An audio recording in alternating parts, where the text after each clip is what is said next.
When I approach films as a composer, I look at the story first.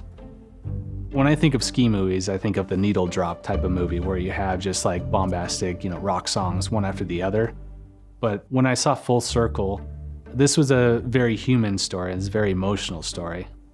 And the score needed to match up to that. There was the big challenge of who is going to play all these parts. And I think, especially with documentaries, there's a responsibility to involve those who the story is being told about. And so I did a lot of research about some of the best musicians out there that are living with disabilities so that they could lend their voices to Trevor's story in the film. Brian Krinke, who's an amazing virtuoso violin soloist, he actually was hit by a car and had a traumatic brain injury. And he went through the same rehabilitation program that Trevor did to relearn how to see and read music. And then I found Jason Barnes, who lost his arm in an electrical accident. He made waves drumming with a bionic arm that allowed him to play faster than any human on Earth. Justin Kauflin, who lost his sight at the age of 12, played all the piano parts on the score. He's a Quincy Jones artist and a solo virtuoso jazz pianist. 1, 2, 3, 4, 5, 6, 1. And then there's Patrick Henry Hughes, who adds the trumpet. He was born without sight and was able to be in marching band with the help of his father pushing him around in a wheelchair. I think it's just a little bit more swell on that final note. It's a different approach when you're used to conducting, but conducting relies on visual aid. Right at the end. All right, would it be okay if I played along just so I can... Yeah, that's fine. Oh, yeah. And so we just went through at certain points and I just prompted him where the emotional arc of the performance was. It really removed a step of actually writing anything down. That was it. All right, now that I got my head on my shoulders. One of the most important elements of the score was the guitar. I loved Portugal the Man's music before. Then through research, I found out that Eric Howk, the guitarist, uses a wheelchair. And then funny enough, I saw in a New Mobility magazine that there was an article written about him. So I felt like this was like meant to be.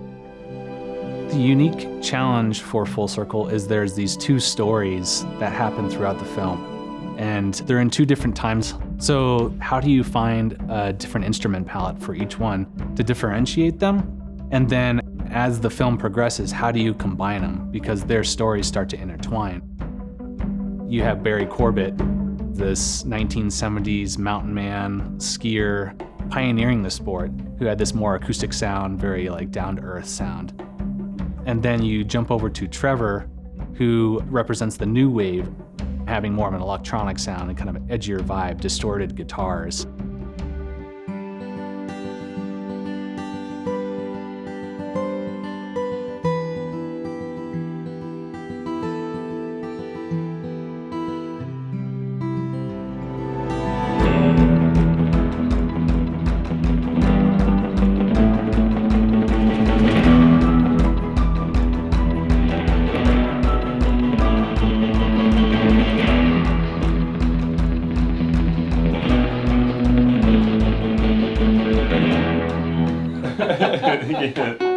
Yeah. What orchestral music lends is feeling the players in the room. I worked with an amazing orchestrator named Jeff Krinke, who created the parts for the Vienna Strings Ensemble. I think one of my favorite sequences in the film was the heliskiing sequence, when we just get to see Trevor in all of his glory.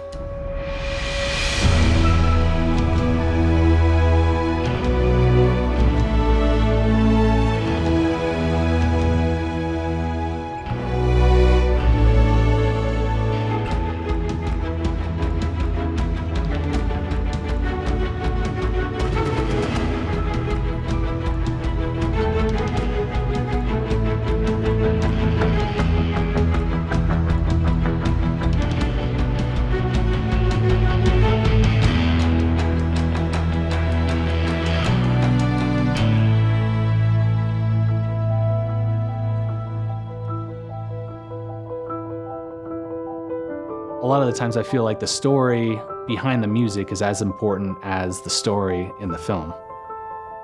For me, working with musicians with disabilities opened my mind up creatively of what possibilities are out there.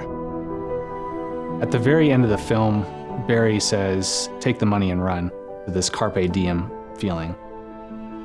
As soon as I heard that, this score absolutely needed to do this, and it needed to pull out all the stops. I hope Trevor's story, Barry's story, really ignite that same outlook on life for a lot of the audiences.